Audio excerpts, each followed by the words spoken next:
Hey everyone, welcome to a new episode of the Marvel and DC Retrospective Podcast. I'm Kay Chamberlain, and this is the show where I talk about Marvel and DC comics and do like a retrospective look and explanation of different series and stories and events from both Marvel and DC. Right now, we are focusing on DC. I do hope to cover some Marvel stuff in the future, but that's only when my schedule opens up to be able to do some Marvel comics when I'm not doing like the Flash and DC events. But yeah, this specific show on the podcast, it's called Midlife Crisis, where I talk about all the events in DC in order as they happen. Right now, we are covering Invasion. This episode is part 2 of Invasion, so if you haven't listened to part 1, I highly recommend going and listening to that episode, just so that you don't get confused as to what's going on, because a lot has happened so far. Today we're going to be starting off by covering one of the tie-ins to the event, which is Checkmate. Checkmate tie-in. It's written by Paul Kupperberg, with art by Steve Irwin and Al Vey. And Checkmate, in case you don't know what Checkmate is, it's basically an organization in the DC universe similar to like Argus and stuff.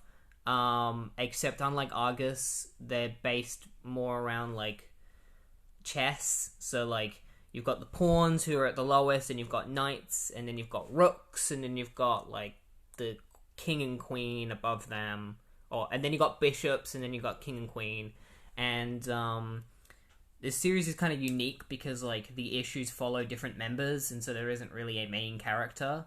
The main character is Checkmate themselves, so you'll be following like a different knight every issue, or like different members of the organization. And so in this issue, in this tie-in, we are following a specific knight called Lionel, who I'm pretty sure only appears in this story because I looked him up and he doesn't appear on the main list of members of Checkmate. So I think he's just a one-off character, or like he doesn't appear very often. But without further ado, let's get straight into the tie-in. So it starts off with the British Parliament, and they've come together to talk about the invasion, and that's when a group of men break into the meeting and hold everyone hostage because they're working for the aliens, because the aliens have bargained with them, saying that like, we'll give you whatever you want if you turn against your own people. So they oblige to that and hold everyone in Parliament at gunpoint. One of the guys tries to talk them out of doing what they're doing. He's like, "You're making a mistake," and they just shoot him. Like, they just riddle this guy with bullets.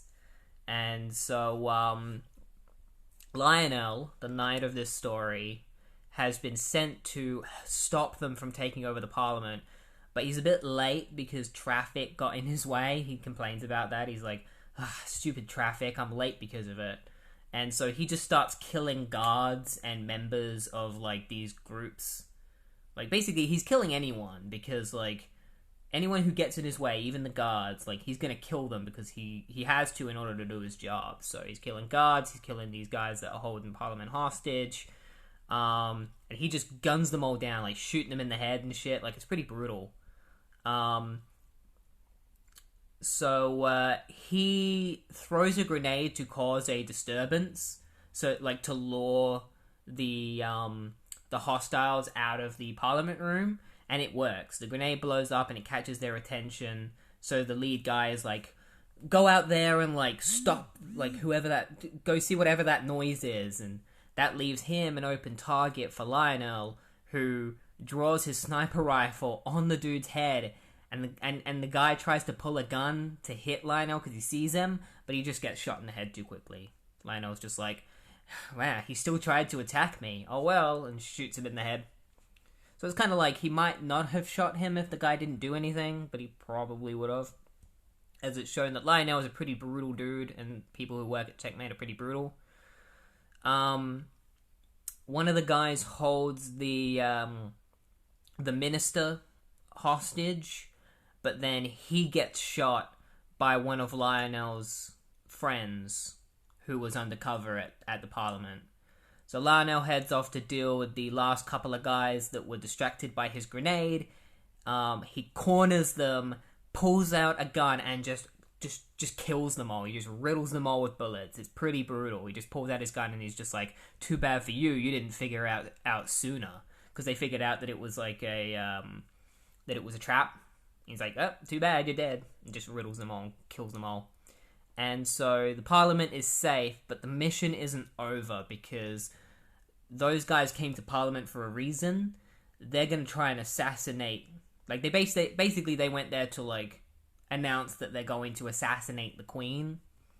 So Lionel heads off back to home base, where he talks about how like this group of guys are planning to kill the Queen, so they got to get back out on the field and track them down to see if they can find the remaining members of this like terrorist group.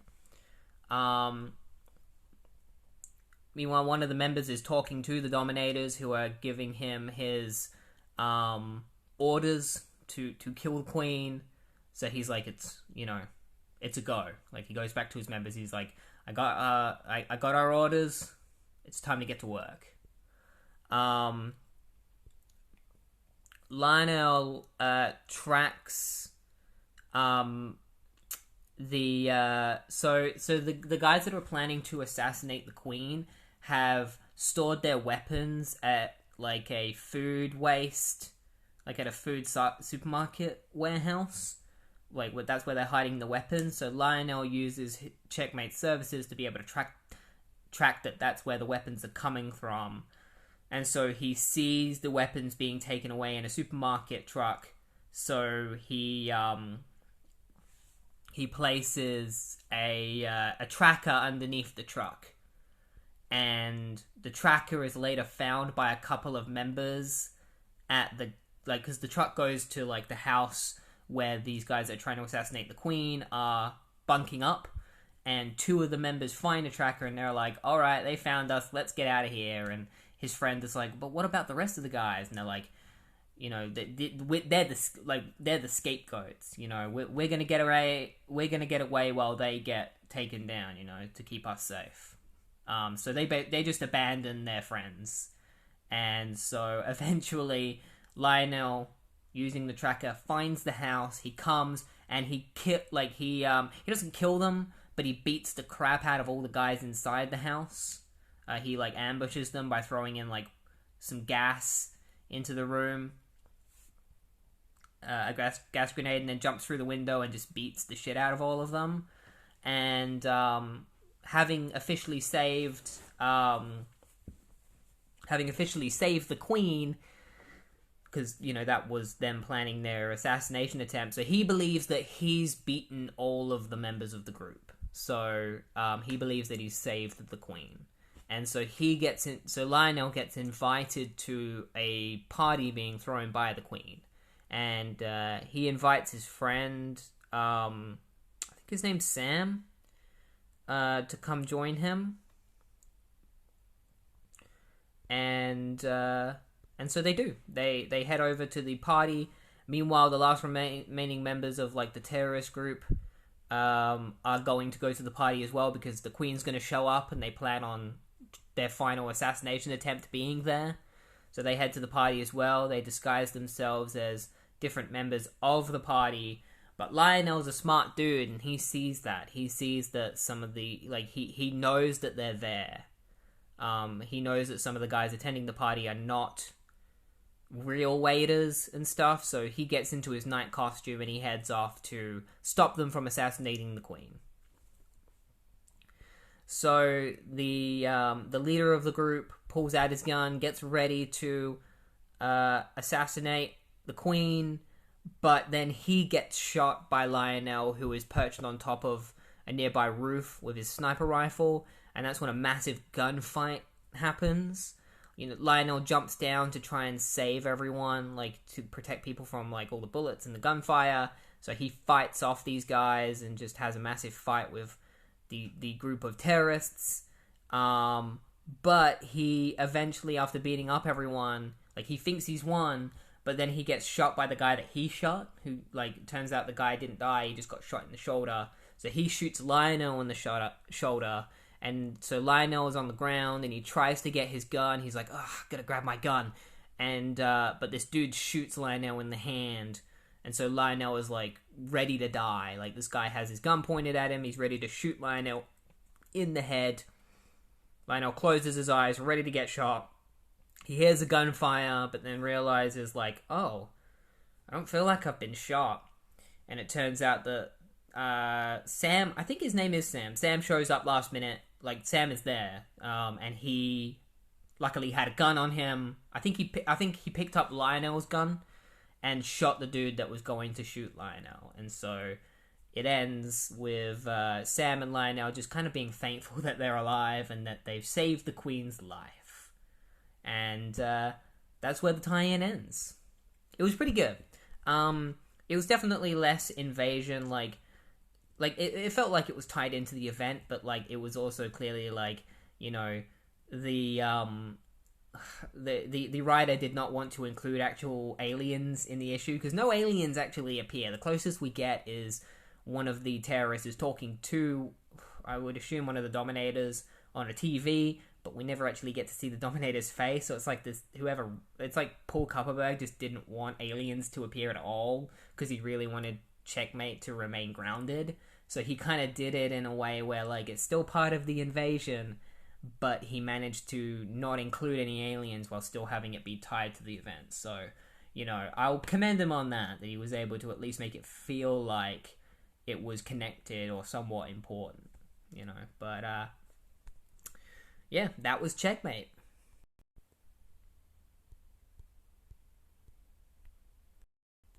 The next time I'm going to be talking about is the Power of the Atom tie-in, which stars Ray Palmer as the Atom. If you've seen Legends of Tomorrow, you'd know who Ray Palmer is. This tie-in, I had a lot of fun reading this. This is a fun one. You wouldn't think that the Atom tie-in would be one of the funner tie-ins of this event, but I really enjoyed this one. So, it's written by Roger Stern, who is most known for his amazing run on Amazing Spider-Man, where he created characters like the Hobgoblin, and the Rose, and did the whole gang war. Like, I'm pretty sure that was him, which was awesome. And with art by and I think the art is also by Roger Stern as well, and K.S. Will. Oh wait, no, it's written by Roger Stern with art by Graham Nolan and K.S. Wilson. So Ray Palmer as the Atom has found he's in Australia at the moment. He's found a warehouse that has been taken over by the Khund, and they're forcing the workers there to, against their will, to work for them. So he comes in really small, breaks a Khund's neck, assuming. Like, he kicks a Khund in the neck, which probably breaks his neck, sends him smashing to the ground. The other Khund's like, what the fuck? Dude, Gary, like, are you okay? Well, his name's actually Merkin. He's like, Merkin, what's going on? And that's when Atom turns to full size and kicks the other Khund in the face, and then, like, kicks him in the stomach and saves all of the people. They're all like, yeah, you saved us, that's awesome. And one of the guys is like, how did you even get here? And that's when Ray explains how he got there. So he was in a fight with Kronos, his arch nemesis. I explained a bit about who Kronos was in Legends. He's a time-controlling villain.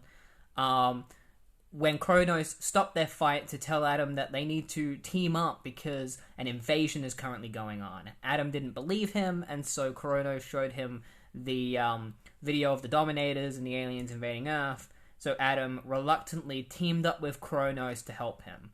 There's a funny scene where, like, Kronos goes to shake hands with Atom, and Atom just, like, is like, fuck you, no, I'm not shaking your hand. I don't want to do this. So they head back to Kronos' house, and Kronos is like, I managed to get a line connected to Australia, and that allows Atom to then go really small and travel through the phone line itself, and that's how he gets to Australia. And he leaves Kronos behind, and Kronos gets annoyed because he's like, I want to come with you, I want to help you, like, sincerely, I want to help. But Atom is like, no. I almost called him Captain Atom. Atom is like, no, and so he heads off to Australia by himself. He comes through the phone line, and because he's coming through the phone line, it's connected to a Khund's headphones, and so he comes through the headphones straight into the Khund's head, knocking him out by, like, punching him in the brain, I guess. Probably giving that guy a massive aneurysm or something. So, Ray, really small, fights the Khunds by, like, dodging. Like, a Khund comes in to shoot him, and Ray dodges the laser, and the Khund accidentally shoots one of the Citadel wardens that is being stationed in Australia, and then he beats the crap out of the final Khund and lets Kronos know that he's in Australia and that he's going to be doing this by himself. And Kronos is like, no, you can't do this. I want to help you. Adam's just like, no. And so he turns off the communications to Kronos and decides to take things on his own from now on. Adam wants to go to, like, the Khund camp to stop them himself, but the hostages that he saved are like, nah, we're gonna help you. And so these regular people decide to go with him and help him, because they're like, you're not gonna be able to fight all those Khunds by yourself, because you're just one guy. So their plan is that, like, a couple of them are gonna dress up as Khund soldiers so that they can get into the camp, and then once they're in there, they'll destroy all the Khund and kill them all. And because of this, Ray Palmer disguises himself as a regular dude.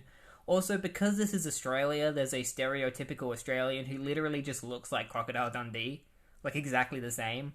So he's like, oh, sounds like a right special lady. If I were you, I'd have married her. Like, because when Ray Palmer is talking about how he got his powers, and he mentions Jenny, who is his, like, ex-girlfriend, and the Crocodile Dundee is like, oh yeah, if I were you, I would have married her.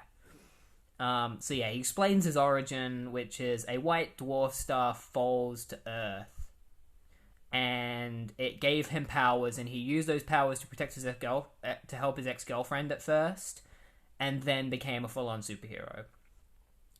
Jenny's actually moved on with a new guy. She's watching the TV and seeing that Ray Palmer is probably out there as the Atom, and she's kind of crying because she's worried about his safety, and her husband's just like, what the fuck? Like, I was drafted in the war against the invasion. Why aren't you worried about me? And she's like, I'm so sorry. I'm sorry I wasn't worried about you, and I was worried about my ex instead. And meanwhile, Kronos is following the Atom's trail. He's heading to the peninsula to try and find where the Atom is going, and while flying there, a couple of Daxamites show up to attack him, but then his ship disappears because Kronos' ship has the ability to shift through, like, time, so it can be, like, have the appearance of, like, disappearing. It's still there, it's just at a different point in time, so, like, to other people, it looks like he's gone, but he hasn't, he's just shifted. And so he, like, shifts out of time and then shifts back once the Daxamites fly away, and he zeroes in on the warehouse that Atom had been in, and using his time powers is able to view the conversation that the Atom has with the people to figure out that, like, with the hostages to figure out where they've gone. Meanwhile, Atom and the hostages head to the Khund camp, and it's really funny because, like, the Khund figure out right away that they aren't fellow Khunds. It's just like, hey, you're not Khunds. And that's when Adam is like, alright, time to kill all the Khunds in this camp. So a massive fight breaks out. Adam does something that, like, Ant-Man would... I've never seen Ant-Man do outside of, like, Ultimate Comics. He plunges through a guy's shoulder, like, in tiny size. He just jumps through his shoulder, and his, like, shoulder's bleeding and stuff. So he, like, went through the muscle and shit. Like a little... Like a bullet. But yeah, they have a massive fight with the Khund, and then, a bunch of Khunds come in on, like, these, like, bikes, like, these hover bikes, and they blast a group of people right in front of Adam, and Adam can't save them, and they all get killed. Not everyone, but, like, a group of, like, 4 or 5 people, so Adam's just like, no! And that's when he, like, loses his shit, and he's like, that's it! And he grabs onto, like, the air bike, and, like, turns really small and kicks through the Khund's, like, helmet, and then ends up in their like communication system inside the helmet, really tiny, and he breaks the communication system and takes control of the bike, and causes the bike to like smash into the other air bikes, making them explode, and then one of them falls into the Khund's base, blowing up and destroying the entire Khund building, saving everyone. And that's when Kronos shows up and he's like, hey, you won without me. Good job, Adam. I really wanted to help you. You know, I was quite sincere when I told you I had a stake in protecting our world. From now on, like, we're going to make great partners from now on. And Adam's just like, I don't want to be partners with you. And Kronos draws his ship blaster on Adam and is like, are you sure about that? And shoots a blast at the Atom, and Adam shrinks or like dodges the laser, but it turns out that Kronos wasn't actually shooting at him. He was shooting at a Khund that was coming up from behind and was going to attack Adam, and the blast hits the Khund and ages him so fast that he turns into dust. And Kronos is like, now can't you see that I'm actually on your side? This was only the beginning. We got a lot more to do, and we're gonna have to team up if we want to take on the rest of this invasion. And Adam's just like, fine. Let's get to it. And we're left off waiting for the next tie-in to Adam to see how that goes. I really enjoyed this tie-in. I thought it was great. Thought it was a lot of fun. I didn't think I would have so much fun with the Adam tie-in. It was really cool seeing Adam and Kronos kind of reluctantly team up together and see Kronos actually be a legitimate partner, and he's actually trying to do good. So yeah, that was a lot of fun tie-in. Highly recommend reading this one. Hey, just wanted to do a little quick note before you listen to my covering of the Superman tie-in. I accidentally referred to the Daily Planet as the Daily Bugle, possibly more than once. I've been listening over to it, and like listening over the recording, and I realized I called it Daily Bugle. It is the Daily Planet. That's just what happens when you're reading, you know, multiple comics and talking about them and talking about like newspapers, like Daily Bugle, Daily Planet. I'd guess it's an honest mistake that a lot of people probably make, so I didn't even notice it while I was recording, so sorry about that. So the next tie-in I'm going to be talking about is the first Superman tie-in, which is issue 26. It's written by Roger Stern with art by Kerry Gamble and Brett Breeding. And so this tie-in starts off with a guy, he's in a bit of a panic. He's running, it's nighttime in Suicide Slums, which is like the dirty side of Metropolis.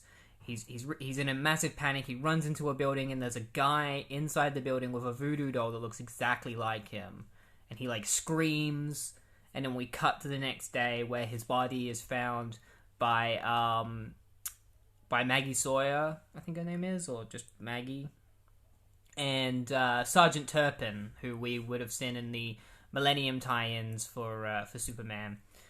So they explain to Superman that this is the fourth body that's been found now, and Maggie's a little bit hesitant on calling it like that it's related to the other voodoo attacks that have been going on. But when it's confirmed that it's the fourth one and that there's a voodoo doll that was found nearby, it finally convinces her to admit that this is a pattern. Superman uses his microscopic vision to scan the voodoo doll, where he discovers that it's literally just a regular voodoo doll, but it's also made from the hair of the victim. And since they have no real leads to go off of, Superman decides to leave, and he tells Maggie and Turpin to call him if they need his help. So he's like, see ya, I'm off to go be Clark Kent, but he doesn't say that, obviously. Superman is being watched by a guy known as Joey, who works for somebody called the Baron. The Baron is the one behind these voodoo murders, so he decides to go back and tell the Baron that Superman knows what's going on, which is not good for the Baron. You know, it's not good when Superman's coming after you. Meanwhile, Superman dresses up, goes back to being Clark Kent, and does his regular work at the Daily Bugle, where he's called into Perry's office by Perry because this guy named Mr. Steele has showed up to tell them something important.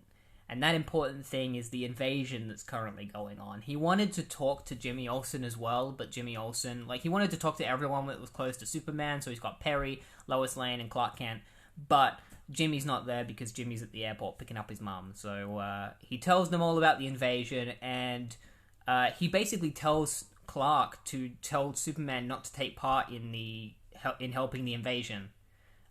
He wants Superman to wait until the president gives him orders. Superman's just like, you want Superman to sit aside just like he did with the Glorious Godfrey shit in Legends? I don't know how to feel about that. I don't know how Superman would feel about that.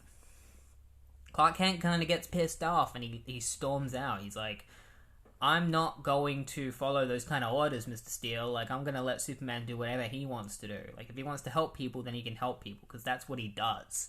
So he storms out of the room, and Perry and Lois are like, why is Clark acting like this? And the reason he's acting a bit more hot-tempered is because he'd just gotten out of a fight with Brainiac, which kind of messed him up a little bit. So he's still reeling from that. Lex Luthor and Brainiac are working together at the moment. Brainiac is currently in a human body, but with his brain pattern still on his head, those weird wires and shit. So he looks like a human, but he's also got the Brainiac shit on his head. Lex Luthor accuses Brainiac of knowing that the invasion was happening, but Brainiac is like, I had no idea. I'm as surprised as you. Meanwhile, the vigilante known as the Gangbuster is dealing with some criminals at the moment, and he hears of the invasion, and so he decides that he needs to do something about it. Then a group of an entire army of Thanagarian warriors attack Metropolis. They start blasting everyone. Clark is currently sleeping. He's having a real deep and troubled sleep, and he wakes up and he finds that the Thanagarians are attacking the city, and he's like, Superman's not going to sit back and let his city be destroyed. This is my city. And so he jumps out of the window, flies into the sky, and starts beating the shit out of Thanagarian warriors. He starts breaking their weapons and stuff. He doesn't know who the Thanagarians are, but he recognizes that they look like Hawkman and Hawkwoman. And he's like, there's no way Hawkman and Hawkwoman would be attacking Metropolis. So these guys must be evil. But because I know Hawkman and Hawkwoman... Sorry. I've got to get... Stop fucking around, Lana, or I'll throw you out of the room. Sorry about that. She's being a real annoying little piece of crap at the moment. Alright, get out. Out! Alright, where was I? Thanagarians are attacking the city. Superman decides to combat them, and because he knows Hawkman and Hawkwoman, he knows the weakness to their, suits. So he destroys the gravity belts on some of the Thanagarians so that they can't fly properly. And because of this, the Thanagarians decide to retreat because they can't beat Superman. But one of them is retreating? That's not a Thanagarian way. And he comes in with a big laser and he shoots it at Superman and hits him in the head. And at the same time, Voodoo, this Baron Voodoo or whatever his name is, they never reveal his name, they just call him the Baron, has a voodoo doll of Superman because he has a piece of Superman's cape. And he uses the voodoo doll, he stabs the voodoo doll in the head as Superman gets hit by the laser, and this really hurts Superman's head. He's like, ah! And then he plummets to the ground and smashes through the ground to the sewers below. Joey comes in on the Baron, he's like, hey man, what the fuck are you doing? Why are you hurting Superman? He was saving the city. And Baron's just like, I don't care about the Thanagarians attacking the city. I beat Superman. I could beat them too. Who cares? And so Captain Atom, if you remember at the end of the Captain Atom tie-in, he decided to go look for Superman. He's come to Metropolis. An army man tells him that Superman plummeted into the sewers, so Captain Atom goes into the sewers. He's like, I'm going to go look for Superman. Goes into the sewers to find Superman, where he comes across the Guardian. Now, the Guardian is basically he's DC's Captain America. He was created by Jack Kirby because Jack Kirby was hired by DC at the time, and he wanted to write Captain America, but because he was working for DC, he couldn't, so he created the Guardian so that he could outlet that creativity and be like, well, I'm writing Captain America, but I'm not writing Captain America. So that's why Guardian exists. So Guardian decides to team up with Captain Atom to find Superman. A Guardian works for Cadmus, who is like a secret agency that deals in like cloning and stuff like that. Meanwhile, Gangbuster, Brainiac is trying to like connect to Superman's brainwaves, but he can't find Superman for some reason. He can't find Superman's brain. And then meanwhile, Gangbuster is running through the city. He heads to a bar that Joey is drinking at, and he gets the information he needs out of Joey because he's looking for the Baron. So he threatens to kill Joey, and Joey's like, all right, man, I'll tell you. And the people at the bar realize that Gangbuster isn't being hurt by any of their chairs. Now, the funny thing is that, like, when we last saw Gangbuster, he got his legs broken. So clearly this isn't the same Gangbuster that we saw, because this one seems to be immune to anything. So Gangbuster goes and smashes down Baron's door. Baron tries to stop him with, like, this voodoo magic, but Gangbuster just breaks out of it, easy peasy, just goes, "Ugh," and he breaks out of it, kind of like how Superman broke out of those kryptonite chains in that iconic image. And then he breaks Baron's desk, and he goes to punch Baron, but then he realizes that then he sees the voodoo doll, and he's like, wait a minute, what the heck?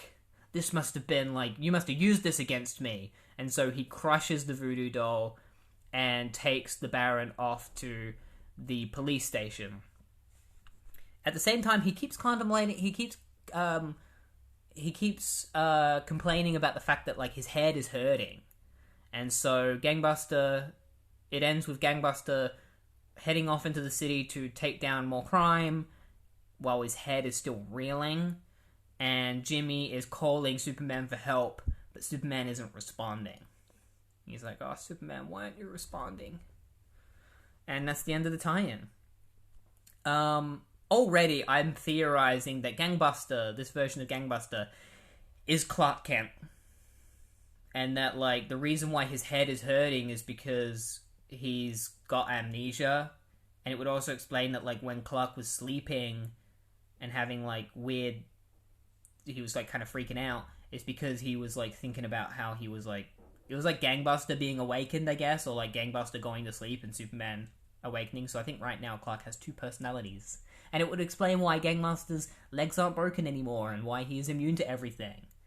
So that's what I think. I reckon that Superman is secretly the new Gangbuster.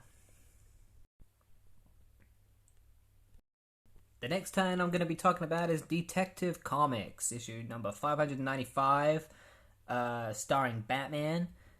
This tie-in essentially follows Batman as he travels to the city of Havana in Cuba to fight the Durlans and the Khund and the Thanagarians, who are smuggling weapons into Gotham City from Havana. It's written by Alan Grant and John Wagner, with art by Irv Novak and Steve Mitchell. So the issue starts off with a helicopter flying into the city of Havana, which the guards see and shoot down. I'm assuming it's the Khund, so the Khund see it and they shoot it down with lasers. Batman was inside the helicopter, but he was just like, I'll just inject myself into the water, and he presses a button and gets ejected into the water as the lasers hit the helicopter and destroy it, giving him cover in order to swim onto shore, which he does. He swims all the way to the shore. As he comes up, he sees a couple of Khunds, and the Khunds get distracted by bats, and that gives Batman an opportunity to come behind them and smash their heads together and then, kick the shit out of them. He's just like, ugh! It's like, man, these guys look tough. No way of knowing how long they'll be out. Best be on the safe side. Have a nice night. And then he heads off, and that's when he thinks to himself about how, like, he had originally told Maxwell Lord that they wouldn't need him, and now he's ironically taking part in it. So we get a bit of a flashback of Max Warlord talking to Batman, and Batman's just like, I don't have superpowers, so I don't know how good I'll be against an invasion, but if you need my help, let me know, but I think it's best that I stay out of things and just take care of the crime in Gotham, because Gotham needs me more than you do. And so he heads off to Gotham, and he starts fighting some criminals, but one of the criminals turns out to be a Durlan in disguise, who almost goes to shoot his friend, but Batman shows up. He's like, no, don't! And Batman shows up, and he's like, you deaf, pal? The man said don't! And he, like, kicks the guy, and then beats the shit out of the Durlan before leaving the other guy with his hands behind his head, and he's like, don't you dare go anywhere, wait here for the police to come. And he opens up the truck that they were trying to steal, and it's full of muchacho cigars. So Batman heads back to Commissioner Gordon, where he discovers that the muchacho cigars boxes have weapons in them. So these aliens have been trying to smuggle weapons from Cuba to Gotham City. So Batman obviously is now like, I thought I could stay out of this business. Seems I was wrong. The aliens have brought the war to Gotham. It's only fair Gotham should take it right back. And so that's the reason why he goes to Cuba, because he's like, I was fine with not taking part in this invasion, but as soon as it became a problem for Gotham, now I have to act. So he heads to Cuba, and he runs through the city of Havana, where he makes it to the Muchachos Cigars warehouse. So he has to figure out how to destroy it. So he's kind of looking around, seeing what's around the warehouse. He notices that there are Khunds with whips who are whipping people. Batman's just like, I hate bullies. And then, so he notices that there are a couple of Thanagarians flying around, and he decides that, like, and then he sees, like, a possible opening in a building, and he's like, since they're flying on patrol right now, I think I'll have, 14 seconds to get over to that hatch and get through into the building before they loop around again and see me.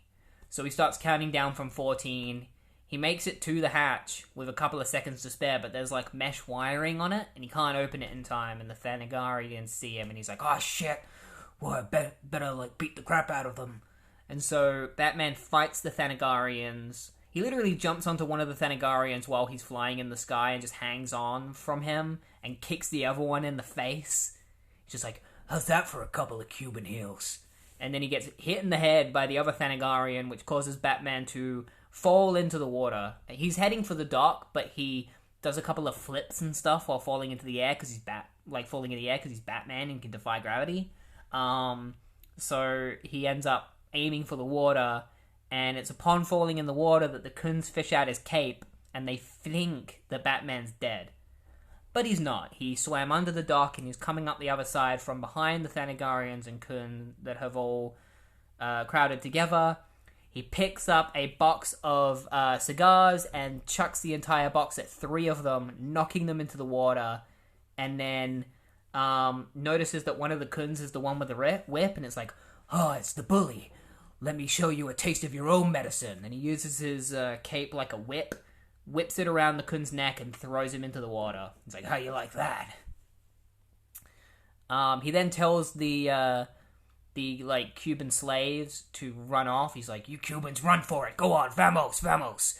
And then he jumps into a nearby boat as a Thanagarian tries to shoot him because he starts climbing out of the water. Batman jumps into a nearby boat, drives the boat off as they try to shoot him in the water, and then he notices that the boat is full of grenades, and he's like, let's hope these grenades will be able to do the job. And he turns the grenade, he takes the pin out of the grenade, places it in the boat, jumps off, and allows the boat to crash into the warehouse. He's really lucky that the boat just happened to be going on the course of the warehouse and that it didn't, go somewhere else. But it plows right into the warehouse, and the entire warehouse explodes. Now, it's assumed that there was nobody in there, but we don't know that for sure. For all we know, Batman killed 30 people that were still inside the warehouse. But they were probably aliens, so it's okay. But also, there could have been some of those slaves in there, so I don't know. Maybe Batman killed some people? They weren't shown, so I'm gonna say no. Unless we see dead bodies, no. But Batman's like, well, Gotham's safe again. And I guess I'm gonna have to swim all the way back there. And he starts swimming back to Gotham. And that's where the tie-in ends. It ends with Batman swimming back to Gotham without his cape.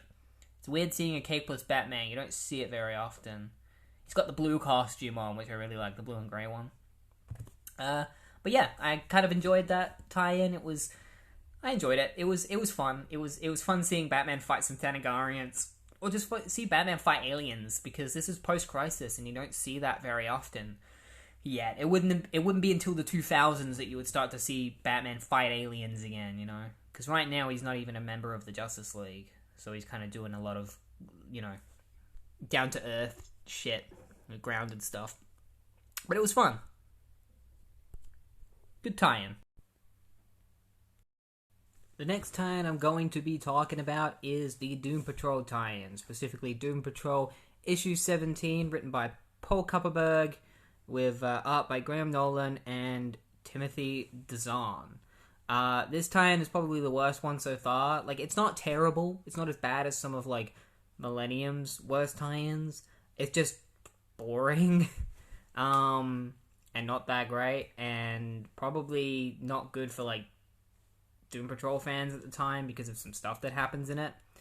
But the tie-in starts off with this group known as the Sea Devils, who are just a group of characters who fight under the water. There are a bunch of, like, human characters who just, you know, save the oceans and stuff. And they come across Aquaman and the Atlanteans. And, you know, so they're like, why are Aquaman and the Atlanteans all gathered together like this? It looks like they're about to go out into war. And meanwhile, at the Doom Patrol headquarters, Niles Calder, the chief, has just been revealed to be alive, and one of the members of the Doom Patrol, who's called Arani, she has, like, fire and ice powers. She is supposed to be, like, she says she's, like, the wife of Niles, and him coming back to life, or revealing that he was never actually dead, has really fucked her up. Like, she's really messed up. She's, like, fucked in the head and depressed and stuff. And Niles also swears that she's not his wife. At least that's what he says in this. And that's also messing her up. He basically says that she's lying. So Cliff, aka Robot Man, comes in, and he and the chief talk about the invasion and that they need to go and help stop the invasion, which requires them to go into the ocean. But before they do that, they get a call from one of their other members called Scott, who is this character who has, like, he has, like, he can create explosions from his fists, but he has leukemia, and it's causing his head to explode instead of some shit. Yeah, he's got cancer, and that's changed his powers, and that he's gonna, like, eventually die from it.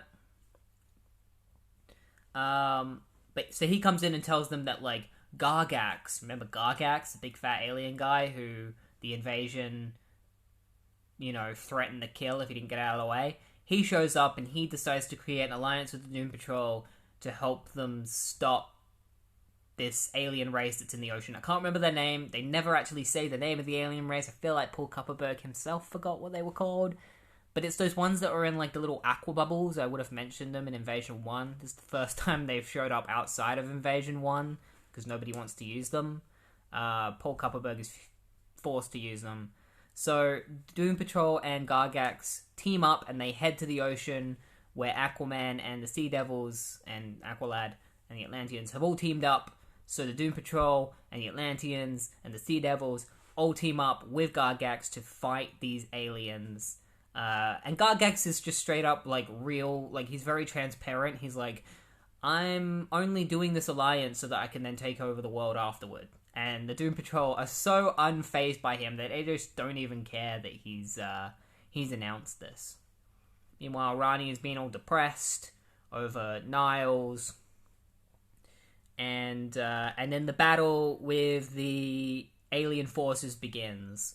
The Atlanteans and the Doom Patrol attack the ship head on, and the aliens. And while they're attacking the ship head on, the Sea Devils decide to go to the back of the ship to plant like sea mines so that they can blow up the ship. But the aliens commanding the ship decide to put the ship into full throttle so that they can get out of there. And they don't even care if they kill their own people. They just want to get out of there. So they start turning on the engines, and the Sea Devils realize this, so they decide to warn everyone. And so Aquaman's like, holy shit, we gotta get out of here. Like, the ship's gonna turn on, and otherwise, like, if we don't get out of here, it's gonna kill us all. But Arani, who is really intended on killing these aliens, decides that she's going to try and freeze the engines to stop them from starting. She basically just commits suicide, probably because of how fucked up she is over Calder's death. And she dies. The engines of the ship turn on, and she gets roasted.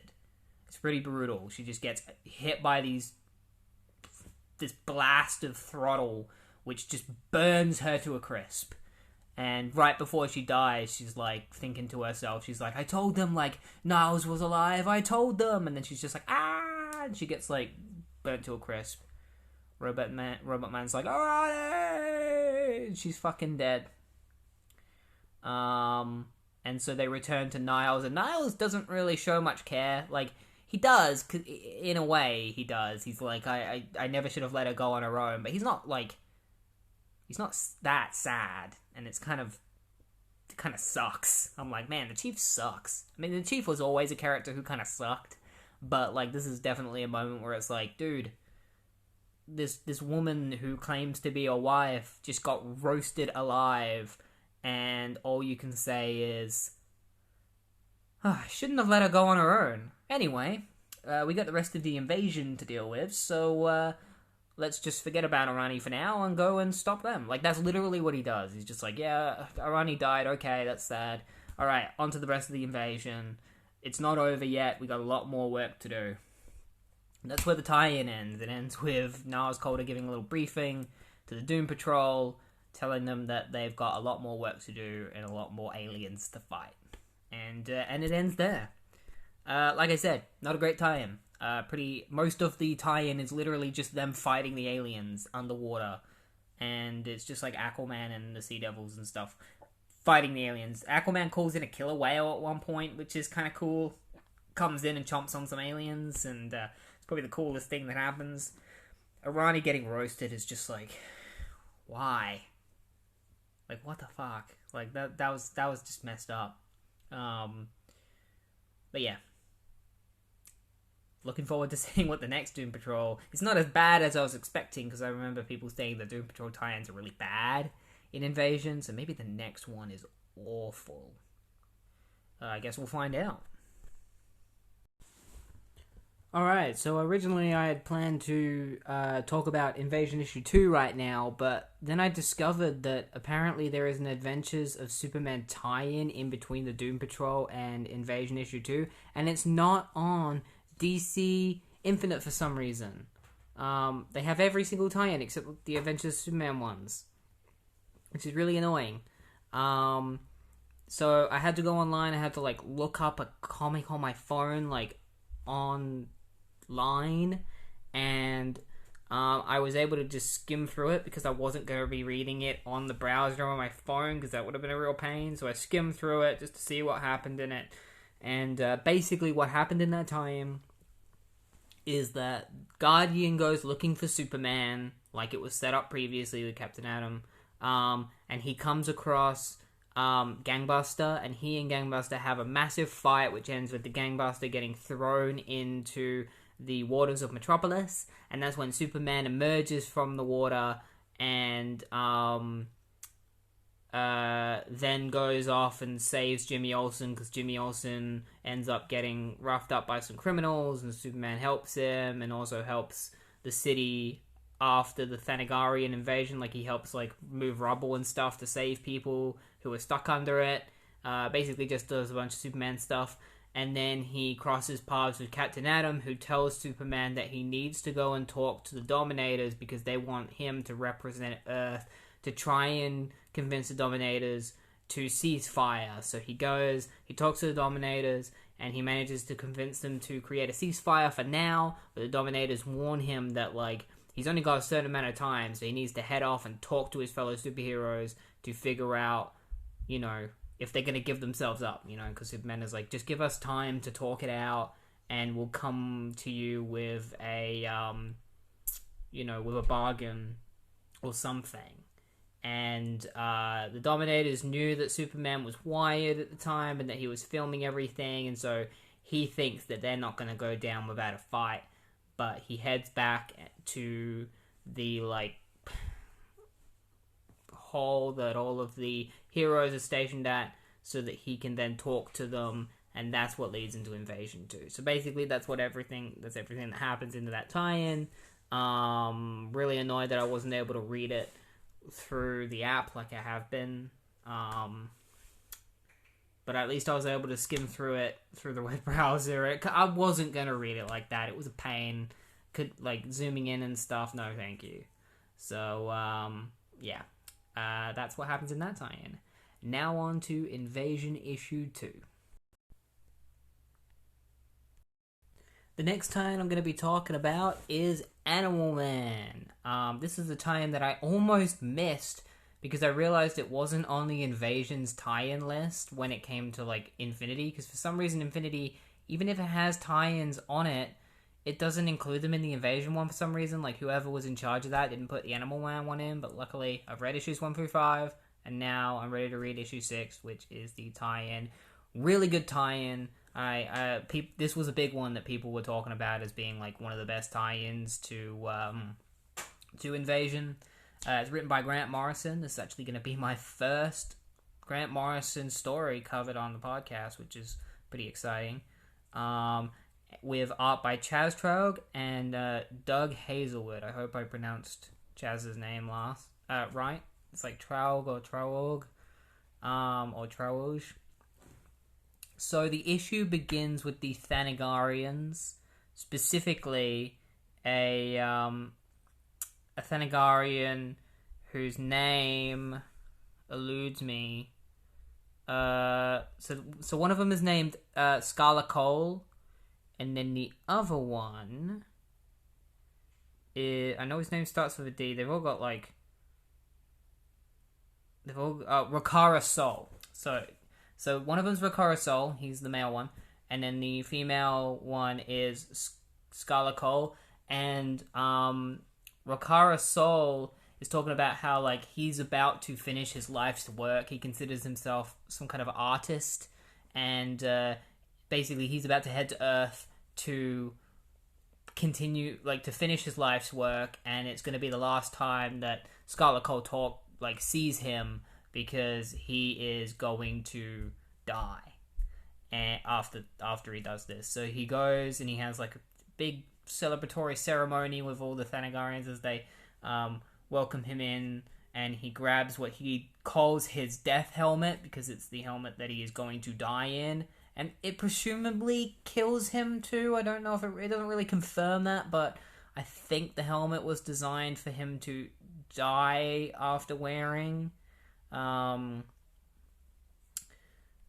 yeah, he heads off to Earth to do what he calls his performance, the performance of of his life.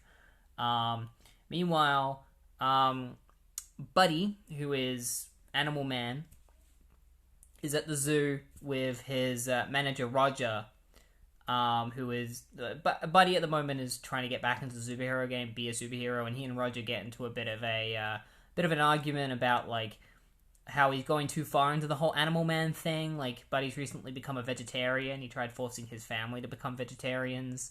Roger's just kind of like, why do you think, like Animal Man is just, like, Buddy's just like, why do you think, like, you know, like, animals are just as important as humans are? And Roger's like, no, they're not. Like, humans are smart and rats are stupid. And so they get in a bit of an argument about that. But their argument is cut off by a Thanagarian ship, which they don't know that's what it is, but that's what it is. It flies over, causing a massive earthquake.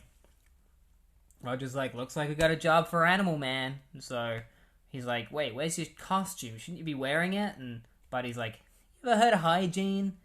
I left it in the car. And so he runs off and goes to grab his costume. And meanwhile, Rokara and Skull, I think that was her name, arrive on Earth, and Rokara puts like this like spherical bomb on the ground, which he says is his life work, and he'll explain a little bit later as to exactly what the bomb is, but he calls it the life bomb. And you're assuming that it's going to eradicate all life on Earth, and it does, but also, like, there's more to it than that. And so Animal Man shows up because he's like, hey, what are you guys doing? Like, that doesn't look very safe for humans. And, is it Skull? I don't know if it is Skull. There's just a hawk lady, like a Thanagarian there. Maybe it's not Skull. There's just another hawk, a lady Thanagarian. So, he tells her to go and kill Animal Man, so they get into a big fight. Animal Man is just like, oh, she's gonna kill me. Like, I'm actually not strong enough to fight her on land. So he heads into the water, which is where his strength is, and he pulls her into the water, and then pulls off her wings, because he knows how, like, her suit works, because he knows Hawkman and Hawkwoman. And so he switches her gravity belt to the opposite setting, which sets her flying up into the sky. And so she deactivates the gravity belt, and then just plummets to the ground and dies. So Buddy killed a Thanagarian. And that's when Rokara talks about, he explains, like, what the bomb is. He's getting really annoyed by Buddy, and so he sends a bunch of, like, birds to go and attack Buddy while he sets up the bomb. And it's after this that, after Buddy has been, like, knocked out by the birds, he picks up Buddy and he hangs Buddy from a tree so that he can watch his life's work, like Rokara's life's work, go off. And that's when he explains that the bomb is essentially filled with everything that Rokara has ever seen. His entire life experiences are inside this bomb, so that when it sets off, his life will flash in front of everyone's eyes. And then he's also set it on a point where, like, it'll create a bunch of seismic earthquakes, which will then destroy the entire Earth. So it's like this beautiful, like, he considers it this beautiful masterpiece of, like, as he destroys entire cities, everyone will also see, like, his life flash before their eyes. And he talks about how, like, as a child, he was shown the, like, it's called the fractal image, and it's basically just, like, everything. And no one will ever live long enough to be able to see everything. And Rokara really wanted to see everything, and because he couldn't, he was like, I'm gonna see as much as I can and then use all that within this bomb. And so that's what he did. And after explaining this, the bomb has been activated, and he, like, passes out and starts dying.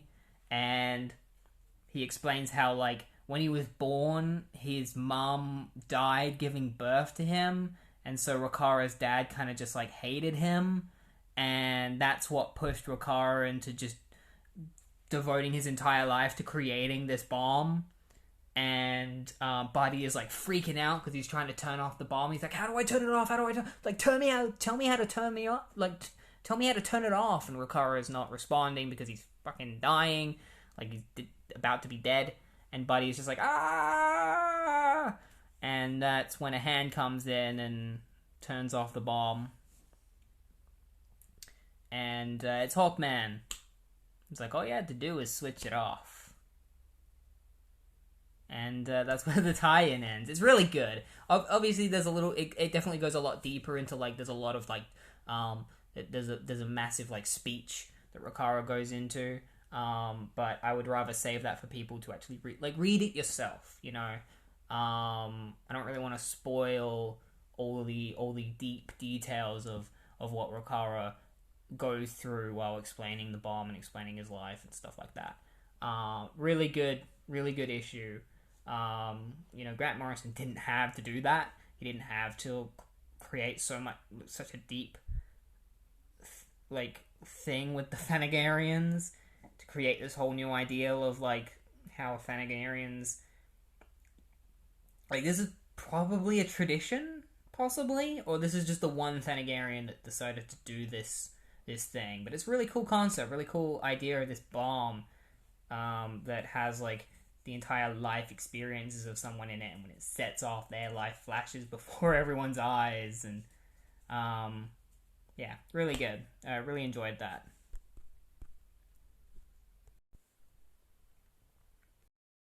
Alright, so now we're going to be talking about Invasion Issue 2. We finally made it to Invasion Issue 2 after all those tie-ins. So it's...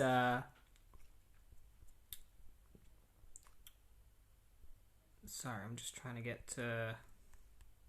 So it's written by Keith Giffen. Sorry.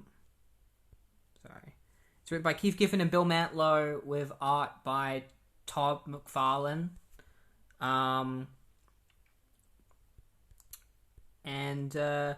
It starts off just basically going over everything that we've seen so far. And all of everything that's happened in all the tie-ins, and now all of these superheroes are gathered for Captain Atom, Amanda Waller, and General Ailing to talk to them about what's going on. So they bring Superman to the stand, and Superman tells all the superheroes what he's done. He's going to talk to the Dominators. The Dominators gave them 24 hours of ceasefire, and then they are going to attack. So that gives them that amount of time. It gives them until 5 a.m. to decide what they're going to do, what the superheroes are going to do.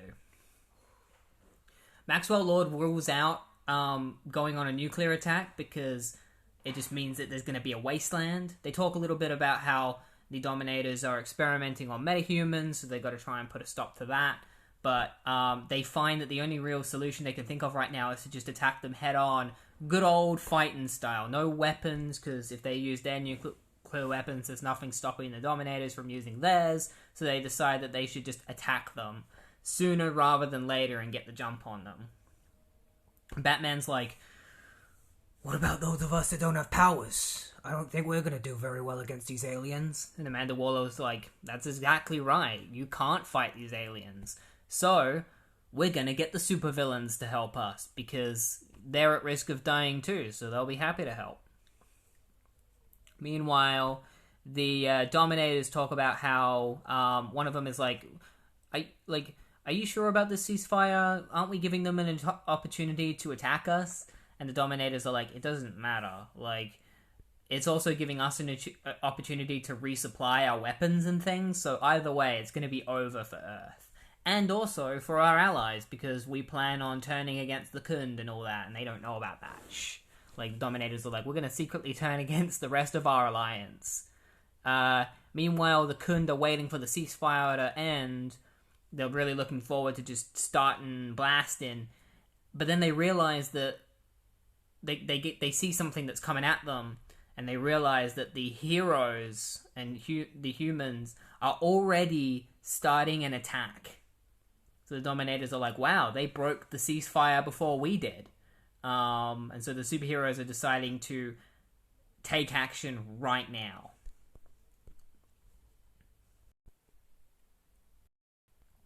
So Superman's forces, Superman leads all of Earth's heroes into Australia to defend Melbourne. So they all head into Melbourne, they all start protecting everything. The Khund and the Daxamites are watching it happen. The Daxamites are happy because they're like, we're really intrigued seeing these heroes, attack Melbourne. We're intrigued seeing these heroes take action. But we're also in danger, so maybe we should go and fight Superman, because we recently discovered that we have the same powers as Superman, and if we all team up against him, we'll be able to beat him. So they decide to head off to fight only Superman. They make it clear to one of the Khunds that we're only fighting Superman, and the Khunds are like, okay, we'll fight everyone else. We're happy to do that. Meanwhile, Aquaman and the Sea Devils and the Doom Patrol go back into the Arctic, where they fight the, what are the names of the aliens there? The Gil Dishpan, those aliens that are in the bubbles. So they fight them underwater and they just decimate them. Just a massive battle underwater against the Gil Dishpan. Meanwhile, Green Lantern and Firestorm are attacking Khund ships and destroying them. And Blue Beetle and Mr. Miracle and Big Bertha destroy any airships that are on ground trying to get into the fight. Superman comes into conflict with the Daxamites. And the Daxamites are like, we're observers. And Superman is like, oh, you're observers, so why are you here then? And the Daxamites are like, because you are a threat to our lives, like you're endangering our lives, so we've come to stop you. And so Superman's like, look, talking is in the past, you know? We gave you a chance, but now we're taking action. And then he just gets punched in the face by the Daxamites, sent flying. He's just like, what the fuck? And then they all just start like converging on Superman and just beating the shit out of Superman to the point where he's like bleeding.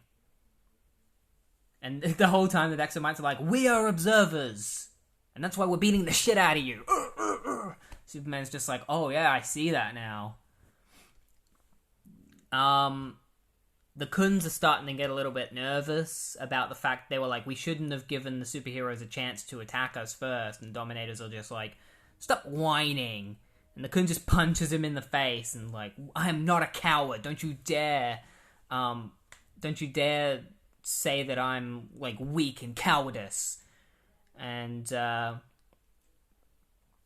Khunds are just like, we're officially on the defensive now. Some of the Dominators have captured the Flash somehow. Apparently some Khunds gave them Wally. But it turns out that it's not actually Wally. They find like a metal implant in him, and the metal implant is a bomb, and the bomb blows up, killing these Dominators. And it's revealed that it was a human bomb created by Lex Luthor. He's like, I guess those Dominators liked my human bomb. And one of the generals that has come to visit him said that, like, you did a great job with that human bomb, Lex, but I don't think they're gonna fall for that again, so we have no use for you anymore. And Lex Luthor's just like, shit. Like, I can't believe I created this human bomb and now they don't and it's gone against me. Now they don't even want my help. Oh, whatever. Maybe I wonder if that human bomb would work on Superman. Meanwhile, Superman is he's plowing his way through the the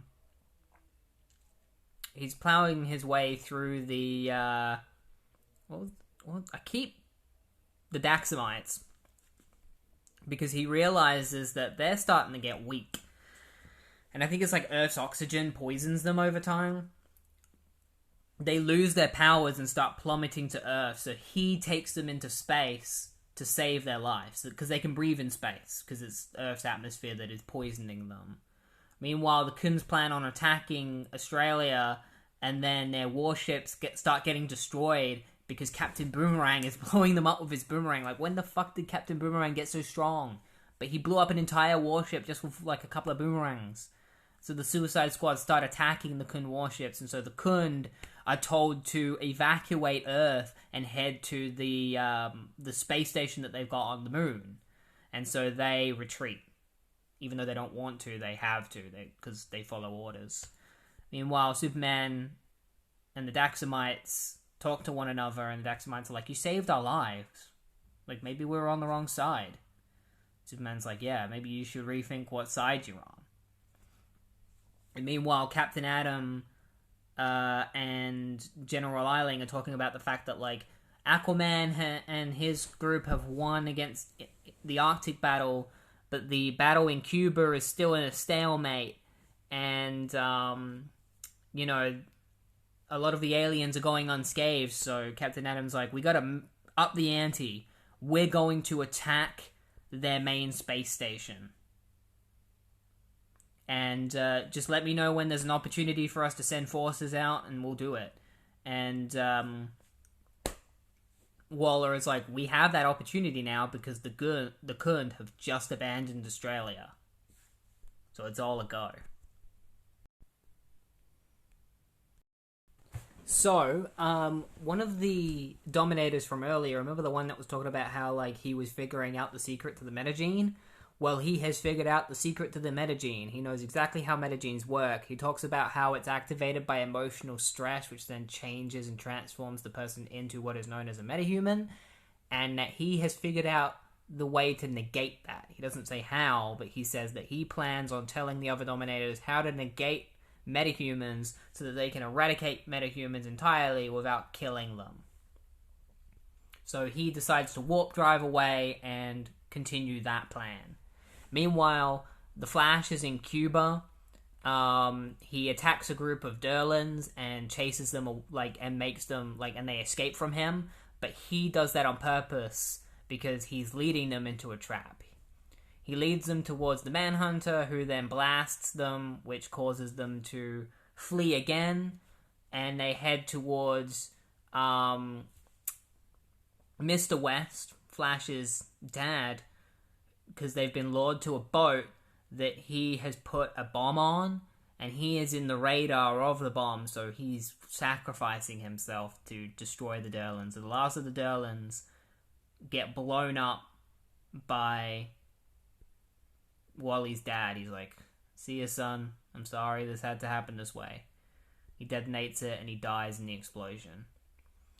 Meanwhile, Superman and the Daxamites are being attacked by the Khund, and they realize that the Khund can't do anything to them, so they're going for the JLI and Hal Jordan, are all on the moon. So they've started attacking them.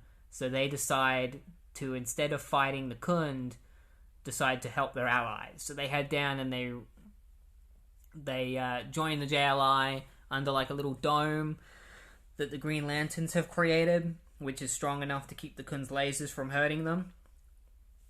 And the Daxamites reveal that one of them went back to Earth to send a transmission to the rest of the Daxamites.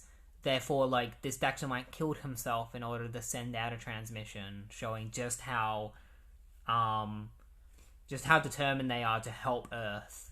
This Daxamite killed himself. Moscow is being attacked by aliens, by the Okaran, and so the new Guardians and some of the members of the JLI and the Suicide Squad are there helping them, and basically Cuba is fine now. Cuba has got the advantage, but Moscow is in the shits at the moment. They're not having a good time at all. Meanwhile, the Khund and the Khund are starting to get annoyed with the Dominators, because they're basically we are on the defensive right now, and they're taking advantage, and the heroes are going to destroy us if we don't do anything. And the Dominators are like, we've given you your orders, we have a plan, stick to it, don't do anything. And the Khunds are just like, why can't we just eradicate the damn planet? So they're getting really pissed off. Meanwhile, a massive riot starts going down at the prison. All of the they call them the normals, all of the normal people are rioting, and it's because Brainiac Brainiac 5, has coaxed them into doing that with the help of a Durlan. So the Durlan gave Brainiac 5 some stuff to put in the normal people's food, which made them go super aggressive so that they would start a riot. He then orders some of the prisoners who have managed... The riot has caused some of the prisoners to be able to escape from their stasis, and so he orders them to free the people out of the black... the metahumans that are stuck inside the black module. So he blows up the... So Quell blows up the door of the black module, and the metahumans escape from the black module, which is when they discover that they have powers, and they help the Omega Men who were captured in the prison and now they've escaped. They help the Omega Men fight against the Citadel's, the aliens at the Citadel, and they manage to, destroy them and fight them. A couple of members of the Omega Men die, like Primus. He gets killed. And, that's when the Dominators decide that, like, the safety of their fleet is now the number one priority. And so the Daxamites come towards them, and they think that the Daxamites are still on their side. They don't know that the Daxamites have turned against them, so they're like, our problems are solved, because here come the Daxamites.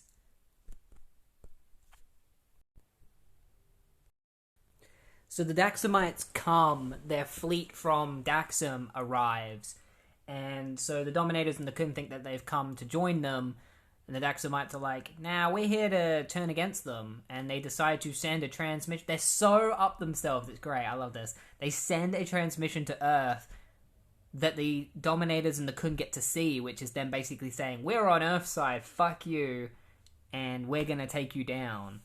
And so the Khund and the Dominators are like, oh shit, they've turned against us. And the Khund are just like, we gotta do something now. Like, this is not good. And the Dominators are just like, nah, like, we have plenty of fleets. We'll be fine. The Khund are like, you don't understand. Like, they're exactly like Superman. And then all of a sudden, like, they just, like, their ship blows up. And the Dominators are like, oh shit. They have the same powers as Superman. Oh fuck. Like, we're screwed. And so the Daxamites just start, like, obliterating the forces of the Dominators and, like, their entire fleet. And the JLI and Superman and all that decide to fight with them. And so everyone goes into space and a massive battle happens in space. It's pretty badass. I love it. Thanagarians try shooting Superman, but the Daxamites are like, hey, fuck you. And they just shoot a laser at the Thanagarian warship, which just obliterates it in one blast. It's pretty badass. I love this whole sequence of, like, the fight going on. And it's the fight in space, like, the heroes are winning, and all around the world, the heroes are winning. So, you know, in Moscow, everyone's winning. You know, Australia, the aliens' forces are being dwindled. And that's when, you know, the Dominators are about to, like, you know, they're getting a status report and everything. And they're like, it's okay, nothing bad could happen now. And then all of a sudden, a report from a Dominator comes on the screen, which gives away their secrets of the fact that they were just trying to create an army of metahumans, or at least they weren't. But a report comes up that lies and says that they are, and the Khund are like, you were lying to us, and all of the Alliance are like, fuck you. That's it, alliance over. I can't believe you were lying to us. And the Dominators are like, no, like that came from within that came from within the ship. Like, somebody made a fake transmission. Like, you gotta believe us. And nobody believes them. And the alliance splits up, and they all side with Earth. And like, Captain Atom's like, wow, all of the aliens in the alliance are siding with us. And that's when the Dominators are like, all right. We gotta make the choice now of, like, we either surrender or we attack Earth and destroy it. And the Khund are just like, well, you should make the right decision, which is to obliterate Earth. And the Dominator is like, you know what? I'm gonna make that decision. And there's two buttons. There's a red and a green one. The red is to surrender. The green one is to attack. And the Dominator goes to press the red one to surrender, and he gets killed by the Khund. The Khund is like, you lied, I knew it. Fucking don't even have the nerves to go through with it. And he blasts him, and the other Dominator is like, but that's not possible. There must be some mistake. You know, my cast brother had no intention of surrendering. And the Khund is just like, so you're thinking the same way as him. I don't trust either of you. You can go to hell as well. And he blasts the other Dominator. And then he goes to attack Earth. He's like, you know, the Khunds have to do it themselves, I guess. I guess I'm going to be the one that destroys Earth. And he goes to press the button, but then all of a sudden, he puts the gun... This part is so good, it's my favorite part. He puts the gun against his head, and he's like, wait. Poof, and shoots himself in the head. Blows his brains out. And it reveals that Deadman... Remember how at the end of the Spectre tie-in, Deadman was like, fuck you guys, I'm going to take part in this invasion, and I'm going to help them. Well, he did. He's probably the most important character in this issue, because he possessed the bodies of the Dominators and the Khund and forced them to turn against each other and kill themselves. And so he comes out and he's like, yeah, that was great. I did awesome. And so the entire fleet blows up, and Earth wins. The invasion is over. Everyone around the Earth is celebrating. There's actually like a National Hero Day that is created because of this. And they also discover that the reason why they've won is because the Alliance has surrendered. And so these aliens all leave peacefully. It's really nice. It's a really nice ending of like the aliens all leaving peacefully. And Captain Atom comes forth and basically asks for world peace. He's like, now that the invasion is over, can we join together and just be peaceful with the aliens and with us, with each other? And, everything is good. Everyone is rebuilding the cities and stuff that have been destroyed. But then there is still a war that's going on between two regular countries. And for now, seems like everything's over. But there's still another issue, and there's still more tie-ins to Invasion to go, so I don't think it's over yet. We're going to find out what happens in the next tie-in. Like, what's going to happen? The invasion's over. The next tie-in that I'm going to be talking about is Superman issue 27. It is an aftermath tie-in to issue 2 of Invasion, so it's kind of like what happens after the invasion, what the superheroes get up to, what Superman is getting up to. So in this issue, not a lot actually connected to Invasion happens, but one thing that does happen is that Superman goes to Australia because a mysterious device from the invasion is still there. It's like a ship. He goes there, and some of these army men are trying to break into it, and he's like, hey, stop trying to break in there because there's like a bomb in the ship. So, I'll create a different hatch for you. So he uses his powers to rip open another part of the ship, which allows them to enter. And upon entering, they find a bunch of dead aliens. And this really throws Superman off. He's kind of he's definitely sad that, like, so many beings had to die during that invasion, both humans and alien. The army men ask him what they should do with the bodies, and Superman tells them to bury them, and then pray for their souls. And then he's like, pray for us all. Like, pray for all of our souls. And when he leaves, he starts thinking about the time that he killed General Zod with kryptonite, which happened very recently. And then he heads back to Metropolis and the Daily Planet, where he has his story from Australia, which he gives to Perry. Perry's like, man, you look like shit. You need to go get some sleep. And Clark's just like, alright, I'll go get some sleep. And as he's walking out, he bumps into Lois Lane, and Lois Lane gives him a newspaper based on, like, the Gangbuster story. Because she's like, because Clark is like, hey, how's the Gangbuster story going? And Lois is like, not great. He went missing again. We can't find him. And so Clark goes home, and Lois is like, man, Clark doesn't look very good, like, at the moment. He looks really like beaten. So Clark decides to sit down and watch some TV, and he sees that the Guardian is on the TV, doing good stuff in Metropolis, and that's when he falls asleep. And then meanwhile, Lex Luthor is having a meeting with army men because they're thinking of repurposing alien technology for weaponry from the invasion. And Gangbuster shows up, and he's there, and he's like, I've been trying to stop the crime in Metropolis, and I've figured out that the only way to do it is to kill you, Luthor, because you're at the top of it all. And he's like, you may be under the beck and call of the police and be protected from them, but you're not protected from me, and they can't stop me from killing you. And that's when Brainiac shows up and is like, you're not killing Luthor, and uses his mind powers on Gangbuster, but this puts Brainiac in a catatonic state, like in a coma, because the mind of Gangbuster is like really powerful, and it really throws Brainiac off guard, and he's like, I can't break his mind.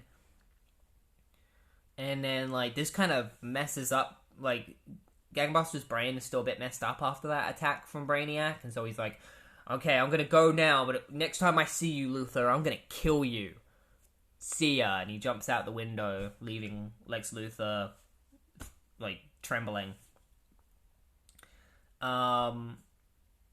So after leaving, he kind of gets away from the police who are coming after him, and that's when he runs into the Guardian.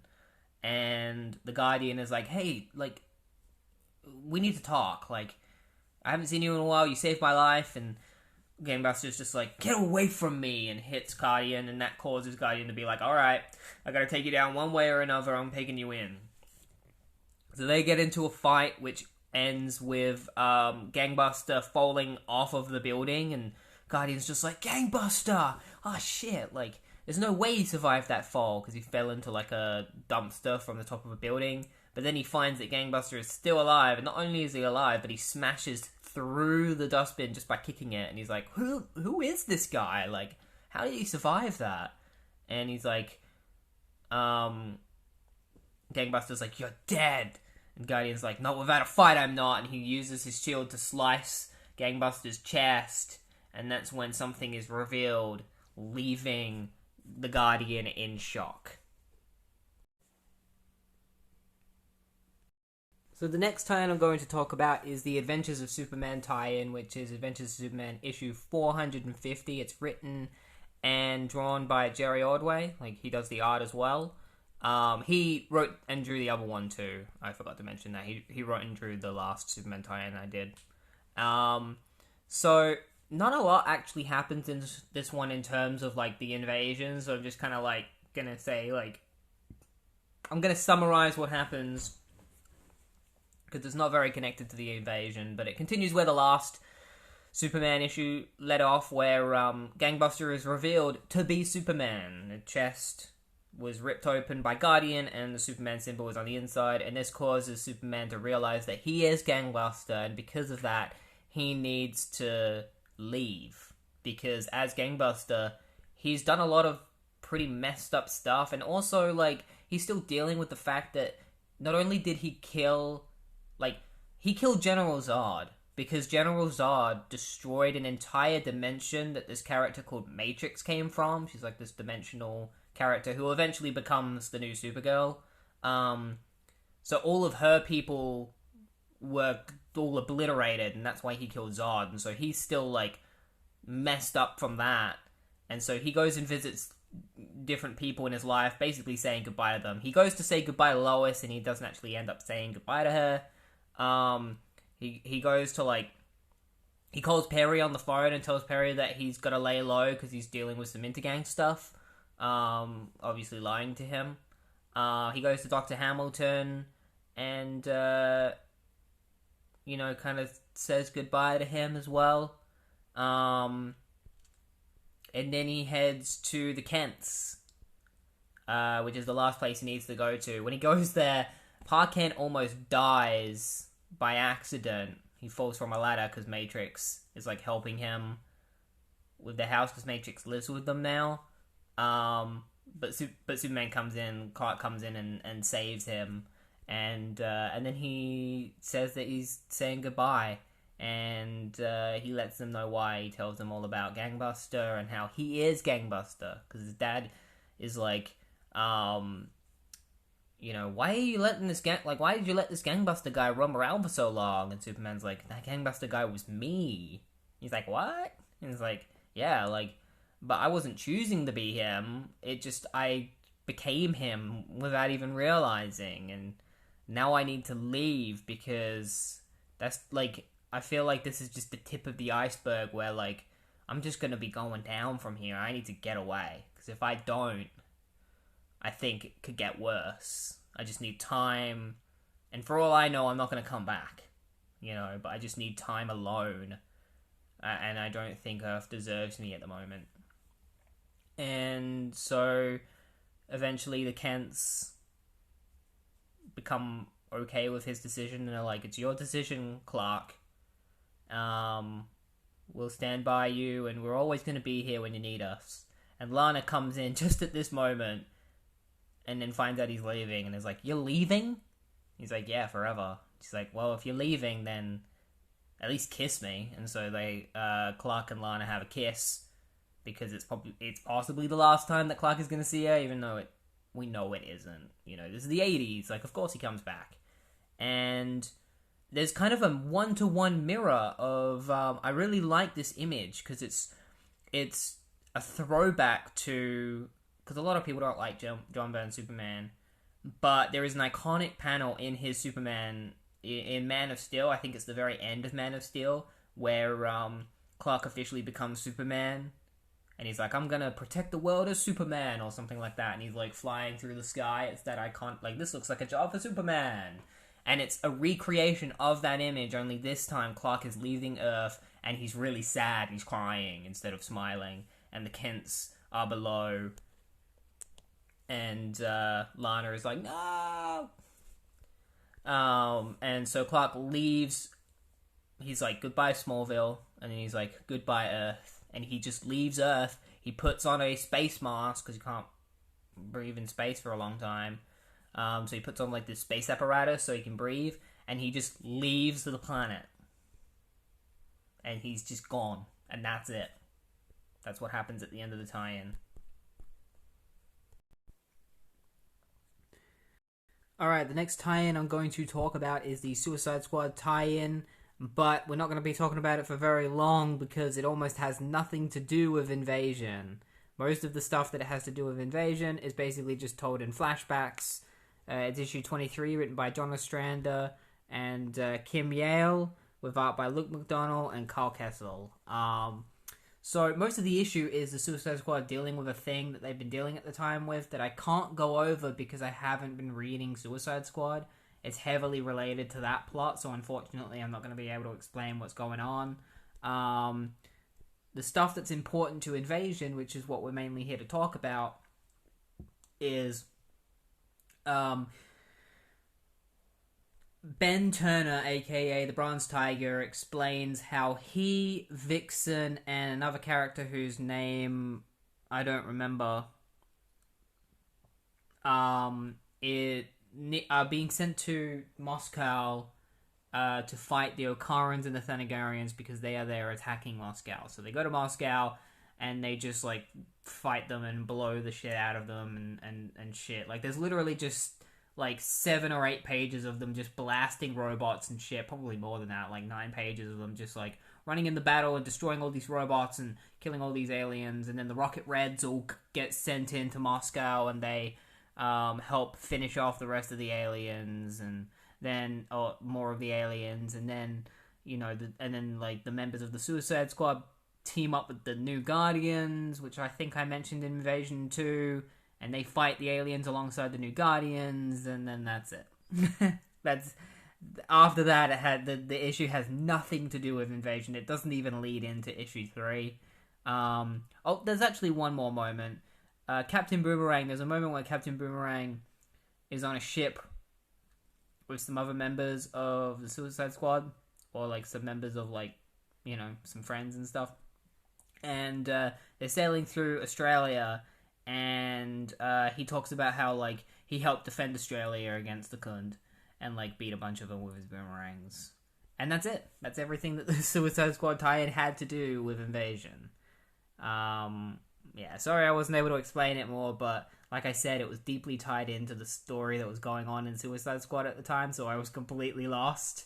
I really hate it when tie-ins are like that, but, you know, whatever.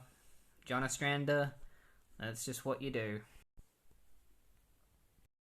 The next tie-in I'm going to be talking about is The Flash issue 22, written by William Mesner-Loebs, with art by Greg LaRocque and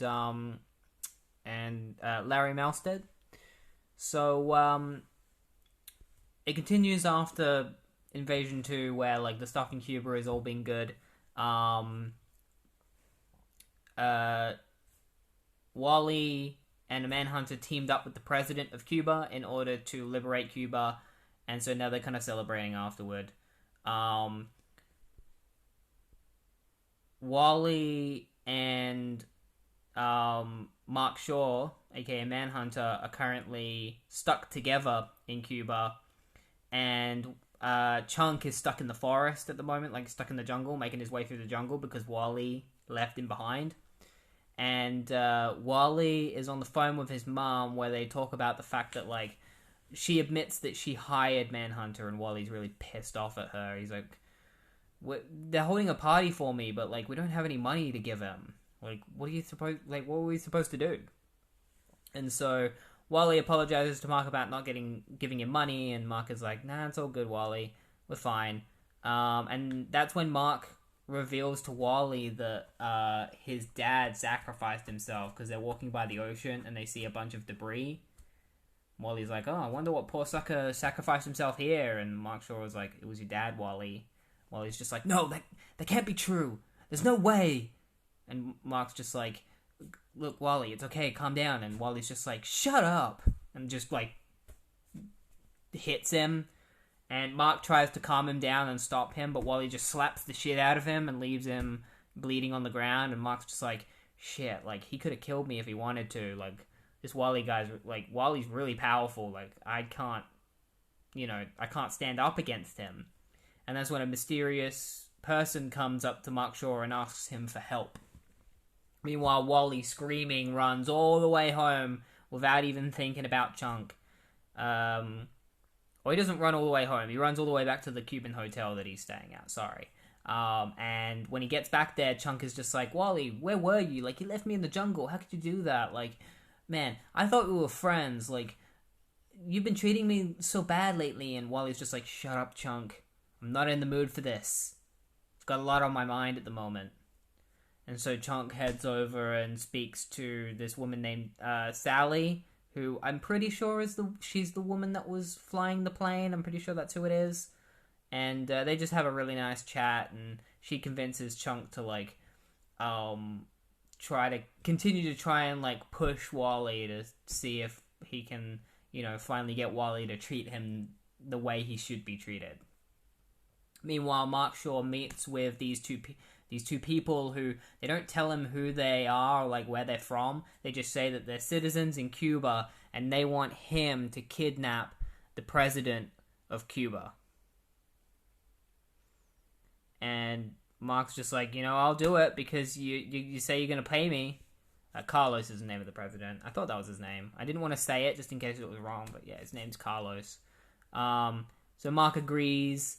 And Wally comes in and he's just like, hey, what's that about? You're planning on kidnapping the president? And Mark Shaw just kind of looks at him, and Wally's just like, oh my god. And so Wally heads to the party that Carlos is holding for him to celebrate his help liberating Cuba. It's a costume party, so everyone's dressed up as Flash's rogues. And Wally realizes it's because everyone thinks that he's Barry Allen. They don't actually know that he's Wally West. They just think he's the Barry Allen Flash, which is kind of funny. He has a big chat with the president of Cuba and, like, with Carlos, and he's, like, talking about how, like, Mark is, how, like, the people are kind of trying to get, like, their country back, and Carlos explains that it's because they want the country to go back to how it used to be, which was where it was, like, drugs and all that kind of stuff, and that with him in power, that stuff isn't going to come back. And so Wally kind of, like, he gets a little bit, like, he doesn't really know where he stands, and he kind of realizes that, like, it's not really any of his business, and that maybe he should just let Mark do it. Like, at first, he tries to get Mark to stop, because Mark shows up at the party, and he's like, hey, Mark, like, I don't think I can let you go through with this. Like, don't go near the president. You're going to have to get through me. And you're not going to be able to beat me. But eventually he starts second-guessing, and he's like, maybe this isn't my problem. Two guys start to argue, and one of them has a gun, and the gun fires off and causes a power outage. But there's a backup generator, so it comes on real quick. Carlos is just like, it's all good, backup generator. And Carlos and Wally's mum kind of have a bit of a moment, because she's currently, going on about, like, how her relationship with Wally has been a bit strained lately, and the whole thing with the Manhunter and Wally's dad, and it's weird because they kind of have a weird moment, and it seems like maybe Wally's mum is going to get with Carlos. Wally realizes that, like, the two people arguing with the gun, it may not have been just a simple argument, and that the fact that the power went out might have been an opportunity for the alarms to be triggered and for the Manhunter to get in somehow. So he decides to head out into the back yard. He puts on his Flash costume because that's the only way the Manhunter won't see him coming, because Manhunter doesn't know Wally West is the Flash. Or at least doesn't know that this is specifically Wally West in the Flash costume, because it could be anyone in the party. So he goes out the back, and a guy tries to hold him hostage with a knife, but being the Flash, he just zips behind him and beats the shit out of him, and the guy that he beats up turns out to have been a Durlan in disguise. And that's when the Manhunter comes out from behind Wally and kicks him in the head, knocking him out. It's after this that Carlos and Wally's mum come, and Manhunter's just like, perfect opportunity to take you hostage. And Carlos doesn't really resist, but then Manhunter's allies show up, and it turns out that they're not interested in just the president. They want to take everyone hostage, because they're actually all Durlans in disguise. So they turn on Mark Shaw, they blast him, knocking him out, and they decide that, like, they want to escape from Earth and kill everyone. So they head off, and they're like, we're going to kill everyone on the island, and these two aren't going to be able to stop us. And that's the end of the tie-in. Of the Flash tie-in. Real good tie-in. Really enjoyed it. Really, I definitely felt like I enjoyed it more because I am reading The Flash at the moment, so, you know, we all know what's going on, because we've been recording it over the last few weeks, or last few months now. But this is going to continue in the next Manhunter issue, so we will get a conclusion to this story. I like that this one is actually tied into the invasions, because we've got the Durlans playing a big role in this story. You know, that's all I want in a tie-in, is for the aliens to play a role, because it's invasion. You know, it's not a lot to ask for. But that is going to be it for this episode of the Marvel and DC Retrospective Podcast, because I think there's like 10 more issues total, including Invasion issue 3, like 9 more tie-ins, and then Invasion issue 3. So I'm going to save that for the next episode, and we'll be concluding Invasion. I hope you've enjoyed this episode. I sure have. I feel like I'm getting really good at explaining these in, like, good timing of, like, not taking too long, but also not blasting through them too fast unless they have, like, nothing to do with the event. And they're just not good enough, like, the story is not good enough to, like, talk about, or is too confusing without the rest of the context of the series going on at the time. You know what I mean? If you want updates on the podcast, and just to see me chatting about comic books and stuff, you can follow me on Twitter at KChambo, which is CAICHAMBO. I just talk about comics. I talk about the podcast. You know, I update, like, if there's anything I'm going to be changing about a future episode, like how many issues I cover, then I'll mention it over there.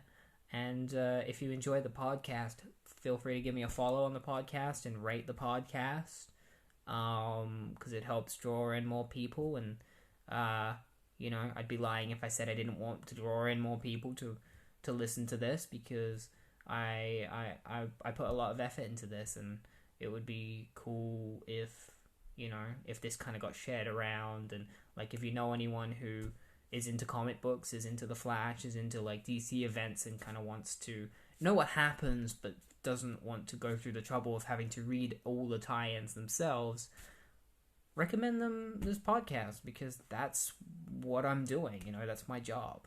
And, yeah, so, I'll see y'all next week for the final episode of Invasion. Have a good one.